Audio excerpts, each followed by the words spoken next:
హైదరాబాద్ మునిగింది, ముంబై మునిగిందని మీలాంటి వాళ్ళు ఇప్పుడు ఫేస్బుక్లో పెడుతున్నారు. వాళ్ళు అమరావతిలో నీళ్ళు వచ్చినాయి అంటే వాళ్ళు పెడుతున్నారు. అంటే ఈ రచ్చ ఎప్పుడు కంట్రోల్ అవుద్దని. లేదు సార్, అమరావతి మునగదో విషయం చెప్తానండి. అసలు అమరావతిలో ప్రాంతం ఉండి ఎంతకాలం అయిందండి? ఇప్పుడే 100 ఏళ్ళు అయిందా? అమరావతి అనే ప్రాంతం ఉంది కదండి, 29 గ్రామాలు. అవును. మందలం అక్కడే ఉందా, పుట్టిందా? మందలం అక్కడే ఉందిగా. వెలగపూడి ఉంది, తాడేపల్లి ఉంది కదా. ఉండగా ఇప్పుడు పుట్టిందిగా లేదు, అప్పటి నుంచి 100 ఏళ్ళు అయినాయిగా. అవును. ఎన్నిసార్లు మునిగింది చెప్పండి లెక్క. ఎన్నిసార్లు వాళ్ళు ఇల్లు వదిలి పడవలు వేసుకొని బయటికి పోయారు. ఇది ఆ ప్రాంతం వాళ్ళు. మరి వరదలు వచ్చి వెళ్ళిపోవాలి కండి, మూట ముళ్ళు కట్టుకొని బండి వెనక బండి కట్టి 16 బళ్ళు కట్టని పోవాలి కదా. అదే వరద అంటే. అవును.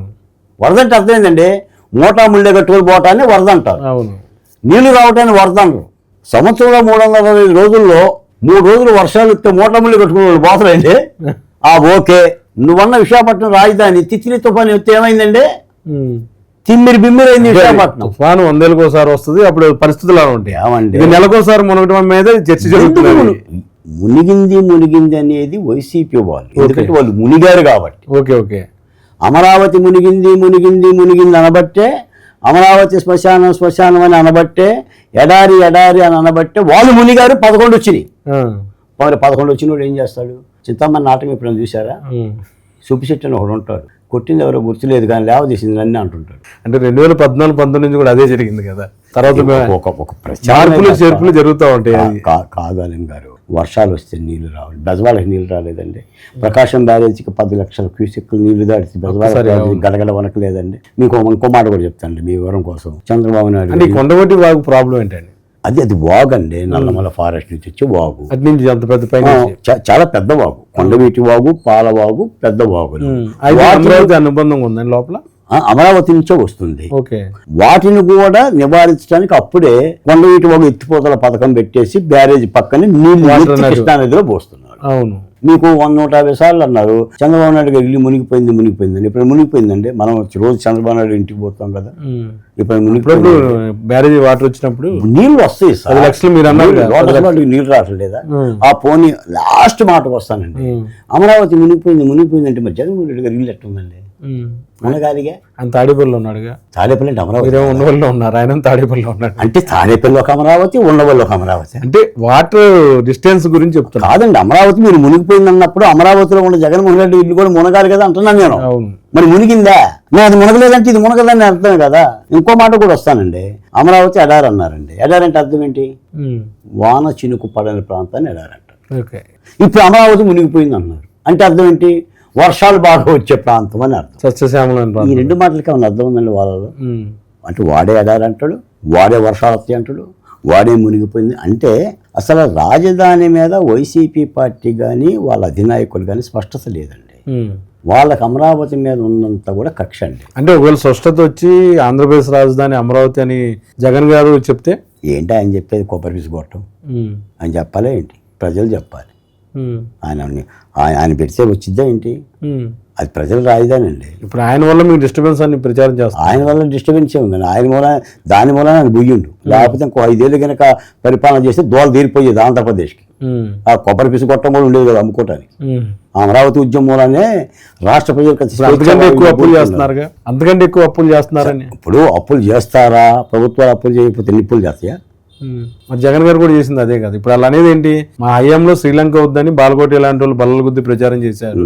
ఇప్పుడు అంతకంటే ఎక్కువ అప్పులు రాష్ట్ర ప్రభుత్వం చేస్తుంది. మరి ఇలాంటి మేధావులంతా ఎందుకు మాట్లాడరు? కాదు అలీం గారు, వాళ్ళు చెప్తున్న మాట మీరు నన్ను అడుగుతున్నారు. అంతకంటే అప్పులు చేస్తున్నారు కానీ అంతకంటే ఎంత అప్పులు చేశారు?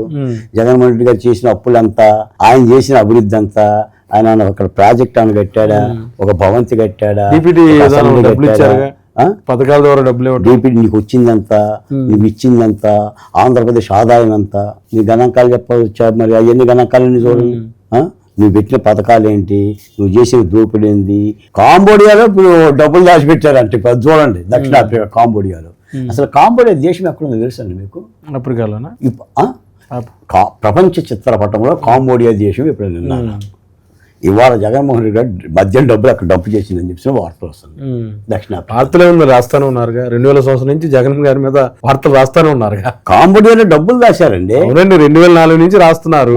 1,00,00,000 1,00,00,000 అని, ఆ 1,00,00,000 1,00,00,000 అని కంటిన్యూ వార్తలు రాస్తాను. రాసేదే ఉంది. ఇప్పుడు ఈనాడులో కాంబోడియా అని రాశారు. ఏముంది? కాదండి, రాసేదే ఉందండి. పెట్టిన కేసు ఈడీ పెట్టింది, సిబిఐ పెట్టింది. 1,400 కోట్ల రూపాయలు అటాచ్మెంట్ చేసి ఎవరు పెట్టారు?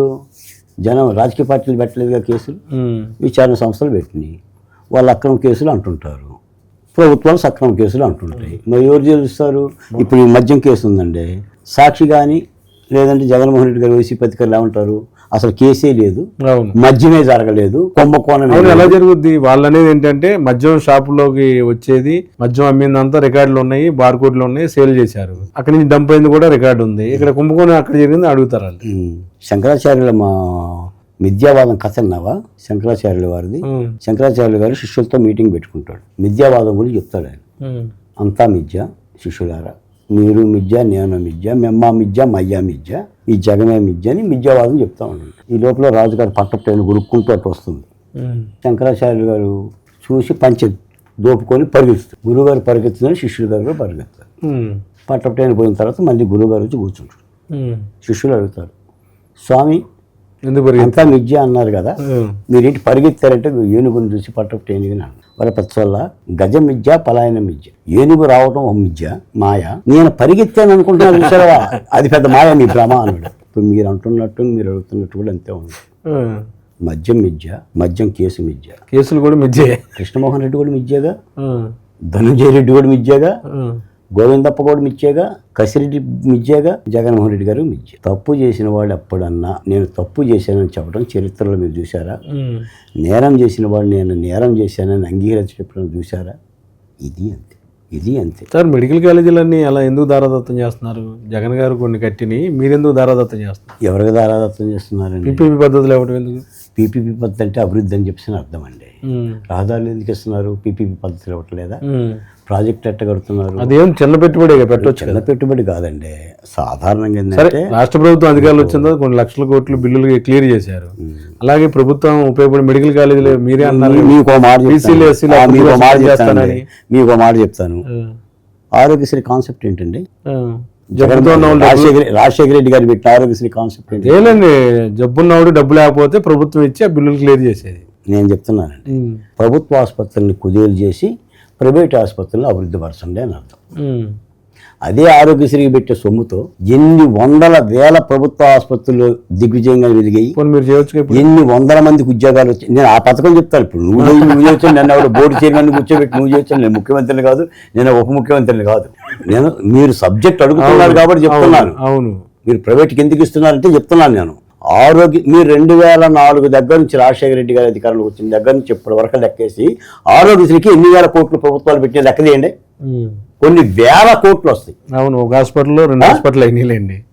ఒక హాస్పిటల్లో 2 హాస్పిటల్ పెట్టుకున్నాయి. ప్రభుత్వ ఆసుపత్రుల పరిస్థితి ఏమైపోయిందండి అంటే ఇవేమో పీనుగులు అయిపోయినాయి, ప్రైవేట్ ఆసుపత్రులు ఏనుగులు అయిపోయినాయి. రెండోది చెప్తున్నాను, ఫీజు రింబర్స్మెంట్ కాన్సెప్ట్ ఏంటంటే పిల్లల చదువు ప్రభుత్వ కళాశాలలో పీనుగులు అయిపోయినాయి, ప్రైవేట్ కళాశాలలో ఏనుగులు అయిపోయింది. మనం డబ్బులు ఇస్తుందే చూస్తున్నాం. నా పిల్లగాడి ఫీజు రింబర్స్మెంట్ 10,000-20,000 వస్తున్నాయి, 30,000 వస్తున్నాయి, నాకు ఫ్రీగా చదువు వస్తుంది. నేను వెళ్ళగానే రెడ్ కార్పెట్ వేసేసి డాక్టర్ గారు వైద్యం చేస్తున్నారు, నా కిడ్నీ తీసేశాడు, నీ కిడ్నీకి ఎంత బిల్లు ఇచ్చాడు లెక్క చేయట్లా, వాడు ఎంత బిల్లు వేసాడు తెలియట్లా, నీ తలనొప్పికి వాడు ఎంత వేస్తున్నాడు తెలియట్లా. ఇప్పుడు సిస్టమే ప్రైవేటైజేషన్ లో పోయింది. టోల్గేట్లు ఛార్జ్ ఎందుకు పెడుతున్నావు? నేషనల్ హైవేస్ ఎవరి పరిరక్షణలో ఉన్నాయి? టోల్గేట్లు ఎందుకు పెడుతున్నావు? 60 కిలోమీటర్లకు ఒకసారి ఆడే చూస్తున్నాడండి. నువ్వు రోడ్డు అయ్యి టోల్గేట్ పెట్టు, నీ ప్రజల దగ్గర తీసుకో. ఇదే పీపీఏ పద్ధతి.